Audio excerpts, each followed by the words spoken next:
അമ്മ ആ ദൃശ്യം 3 കാണാൻ കൊള്ളാം അല്ലയോ? ആ കൊള്ളാം, നല്ല രസമുണ്ട്. പക്ഷേ ഞാൻ പണ്ട് അച്ഛൻ ഇതുപോലൊരു സംഭവം നടന്നടാ. ഞാനത് ഓർക്കുമായിരുന്നു.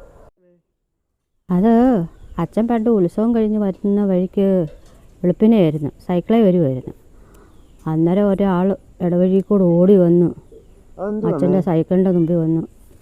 അച്ഛൻ പേടിച്ചു സൈക്കിള് വെട്ടിച്ചതാ. പക്ഷേ അയാളെ ഇടിച്ചു. അയാൾ റോഡിലും വീണു, അച്ഛന് ചാലിലും വീണു. അച്ഛൻ പിന്നെ ഇനി സൈക്കിളൊക്കെ എടുത്തുകൊണ്ട് പോകുന്നു. അയാൾ അവിടെ കിടന്നു. പിന്നീട് അറിയുന്നത് അയാൾ മരിച്ചെന്ന്. പിന്നെ അയാളുടെ ബോഡി കണ്ടതേയില്ല.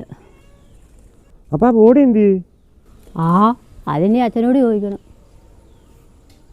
ഓപ്പ് പേരൊക്കെ ഇല്ല, കിട്ടുന്നില്ല. അമ്മ ഒരു സൈക്കിളൊക്കെ ഇടിച്ച ഒരാൾ ചാവൂ?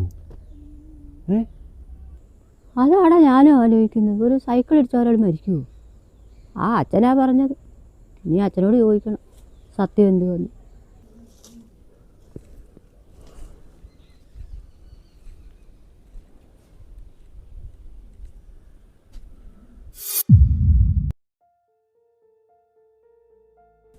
എന്നാലും ആ ബോഡി എന്ത് ചെയ്യും? അച്ഛൻ എവിടെ മാറ്റിയ സാധനം? ആ രഹസ്യം ഈ ഭൂമിയിൽ രണ്ടാമതൊരാൾ അറിയില്ല. അതെന്നോടൊപ്പം മണ്ണിൽ അലിഞ്ഞില്ലാതാകും.